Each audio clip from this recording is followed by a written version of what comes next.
Ouvrons maintenant le volet, la grande fenêtre environnement avec vous, Corneille Haïssé, bien installé. Vous êtes tout à fait prêt, j'espère. Bonjour Corneille. Bonjour Loris, mesdames, messieurs, bonjour. Alors, et au menu de ce numéro, de la chronique environnement, c'est bien le rapport, je vous l'ai dit, du groupe international d'experts sur l'évolution du climat, GIEC. Qu'entend-on par GIEC? Il nous le dira d'abord. Ce n'est qu'après ça qu'on va se permettre d'ouvrir quelques pages du rapport, en quelques minutes. C'est un rapport volumineux. On ne pourra pas parcourir toutes les pages qu'on est ici. Alors, parlez-nous d'abord de ce groupe international d'experts sur l'évolution du climat.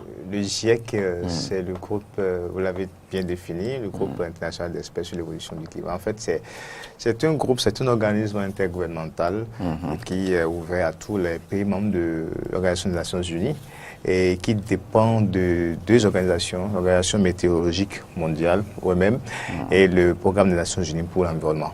D'accord. Donc, c'est un groupe qui est créé en 1988 et qui a pour véritable mission travailler sur le climat. Et ici, c'est rendre compte de l'évolution du climat. Parce que vous savez, quand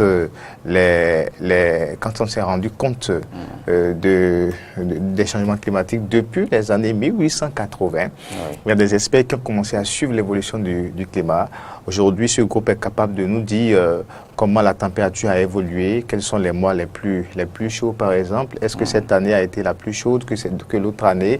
Donc c'est un travail purement scientifique qui n'est pas du tout politique en réalité. Donc c'est purement scientifique et technique. Et cette année 2018, selon le rapport publié, voilà, si vous le voyez sur le rapport publié, oui. Le lundi dernier. Je l'ai dit, ce rapport est hyper volumineux, mais vous nous avez fait le plaisir de le lire pour nous. Et maintenant, il vous revient de nous sortir la substance. Oui, je n'ai pas encore lu les 400 pages, mais j'ai lu une bonne partie déjà et j'ai une idée des points les plus importants de ce rapport. Et il faut comprendre que c'est un rapport volumineux de 400 pages qui a été publié suite à plusieurs études. On en parlait de plus de 6000 études. Vous voyez, c'est un travail fou en réalité. Et j'avais oublié de dire que le GIEC a des représentants pratiquement dans tous les pays membres de l'ONU. Au Bénin, nous avons des experts du GIEC qui travaillent au Bénin.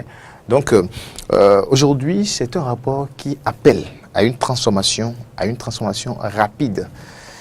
Si on veut effectivement limiter le réchauffement à 1,5 degré C. Parce que le rapport a révélé que si on n'arrive pas à limiter le réchauffement climatique à 1,5 degré C depuis, à partir des années 2030-2052, c'est comme à tomber dans une situation irréversible. Et dans ces cas, ça va augmenter déjà les impacts ou les conséquences du réchauffement climatique sur la fonte des glaciers, donc qui aujourd'hui provoque l'augmentation du niveau des mers. Il y aura donc des températures pratiquement insupportables. Est-ce que les espèces pourront quand même s'adapter à ce type de température? Il y aura l'augmentation de la sécheresse par-ci, il y aura des problèmes concernant l'eau et tout le reste. Vous le savez, des différentes éditions des COP à ce rapport qui, vous venez de le dire, a sorti encore, je dirais, des réalités accablantes, des recommandations très importantes. Où en sont les décisions politiques? Qu'en disent les décideurs? Non, c'est justement ce raison pour laquelle le groupe d'experts a lancé un appel aux décideurs. Parce que l'autre mission de ce groupe aussi, c'est fournir les informations nécessaires aux décideurs politiques afin que ceux-ci maintenant prennent en fait les décisions qui s'imposent. Parce que ces experts, ce n'est pas eux de décider. C'est les chefs d'État qui décident. C'est les représentants des peuples, c'est eux qui décident. Donc le travail du GIEC ici comme le GIEC attire la sonnette d'alarme depuis des années et a déjà parlé de pouvoir limiter le réchauffement à 1,5 degré C. Et quand vous prenez l'accord de Paris, vous l'avez dit tout à l'heure, l'objectif, l'accord qu'on a obtenu à Paris, qui est juridiquement contraignant, dont on nous a parlé, c'est que c'est réussi à limiter le réchauffement à 1,5 ou à 2 degrés C. Mais depuis Paris, après Paris, il y a eu Marrakech, Paris en 2015, Paris COP21, il y a Marrakech en 2016, il y a eu Bonn en 2017, et maintenant on parle de Pologne dans quelques jours en 2018. Qu'est-ce qui a été concrètement fait? C'est ça justement le problème. Vous allez voir que au plan international, il y a peut-être un petit jeu d'hypocrisie. Est-ce que les États, quand les États s'engagent sur papier, on annonce des ambitions, des contributions, de pouvoir réduire le gaz à effet de serre et tout, mais est-ce que dans les pays aussi, est-ce que déjà les gens mettent réellement ça en pratique? Est-ce que l'accord de Paris, on en dit, c'est un accord juridiquement contraignant? Est-ce qu'aujourd'hui, les bases ont été jetées pour que ça puisse entrer réellement en vigueur? Parce que l'accord de Paris, c'est à partir de 2020 que ça va entrer en vigueur. Mais est-ce que le terrain est véritablement préparé pour atteindre les objectifs? Mais ce rapport, aujourd'hui, nous précise que si on n'arrive pas très tôt à limiter la température avant les années 2030, c'est qu'on sera dans une situation, je vous l'ai dit tout à l'heure, dans une situation un peu irréversible, ça va être un peu difficile de pouvoir quand même. Donc, et là, le rapport précise également que les ambitions de chaque pays annoncées pour limiter le réchauffement, selon ce qui a été défini dans l'accord de Paris, c'est que on va réussir peut-être, si on s'en tient aux contributions de chaque pays, on va peut-être réussir à limiter à plus de 3 degrés C. Ça veut dire que on ne pourra même pas atteindre les 1,5. C'est-à-dire qu'il faut que les États revoient en réalité leur contribution à la hausse. C'est ça justement le problème ici. Donc, le problème des réchauffements climatiques n'est pas qu'un problème scientifique, c'est beaucoup plus un problème politique. Il faut de la volonté. Justement, parce que les scientifiques font bien de l'évoquer, de poursuivre les recherches et des rapports. Ce n'est pas ce qui manque aujourd'hui. Il y a de belles recommandations, il y a des rapports, et chaque année, on ne cesse d'accumuler des rapports, des recommandations. Il faille maintenant les mettre en pratique. Tout à fait. C'est là. Il faut des dirigeants qui décident réellement et qui ne soient pas un peu, c'est pas trop sceptique quand on parle du climat. Oui, aujourd'hui, vous avez vu par exemple pour cette presse commune, cette hypocrisie commune au plan international. Moi j'aurais même préféré que certains se comportent un peu à la manière Trump. Ce qui n'est pas recommandé, mais ça au moins on le sait. Ça au moins on le sait. On sait d'office pour le mettre de côté. Et pour savoir maintenant, il y a ce lot à qui on peut... C'est un... Oui. Il est trop sceptique. Oui, mais lui, il a au moins eu le courage de le dire. Il y en a qui déclaré à propos de ce rapport rendu public le lundi, le mardi, quand la presse a interrogé, Trump a dit clairement que lui n'a pas encore lu ce rapport. Voilà. Et c'est comme si il y a une certaine façon de banaliser le lira, on connaît sa position. On connaît sa position. Mais les États-Unis jouent un grand rôle, surtout en matière de financement de ces études-là. C'est pour ça que quand Trump a annoncé en juin 2017 que les États-Unis allaient se retirer de l'accord de Paris, les implications seront vraiment catastrophiques parce que le gros lot du financement provient des États-Unis. C'est vrai qu'il a révisé, Trump est revenu sur sa position sur sa décision parce que justement il y a eu beaucoup de bouleversements climatiques aux États-Unis, 2016, 2017 et même 2018 avec les ouragans Irma, on a parlé de Florence, de Maria et de tout ce que vous connaissez, les tempêtes pas possibles. Trump est en train de revoir sa position, mais Trump continue un peu de banaliser un peu la situation. Parce que quoi? Il est beaucoup plus, c'est un capitaliste. Il faut développer l'économie. Et aujourd'hui, la ressource l'énergie qui nous permet de faire fonctionner les usines, c'est quand même le pétrole. Mais le monde aujourd'hui appelle à renoncer à l'utilisation de l'énergie fossile, c'est-à-dire le pétrole, pour chercher d'autres sources d'énergie. Voilà. Alors, à l'instar des Pays-Bas, qui, dans ce rapport, semble avoir donné l'exemple, pensez-vous qu'il y a d'autres États qui pourront suivre le pas de cet État? Non, aujourd'hui, ça s'impose. Hein, ça s'impose. Je crois que les politiciens ou bien les décideurs politiques n'ont plus le choix parce que nous allons à des situations vraiment limites. Et il faut maintenant une réaction, une vive réaction. Vous avez vu ce qui s'est passé cette semaine également aux Pays-Bas où la justice a condamné l'État, a réduit ses émissions de gaz à effet de serre de 25% d'ici 2020. C'est une grande ONG. première. Tout à fait, c'est une ONG qui a porté plainte et qui a conformément aux ambitions de chaque pays en matière de limiter le réchauffement climatique, l'ONG a saisi la justice qui a donné sa décision. Donc le Pays-Bas est contraint à réduire de moins de 25% ses émissions d'ici 2020.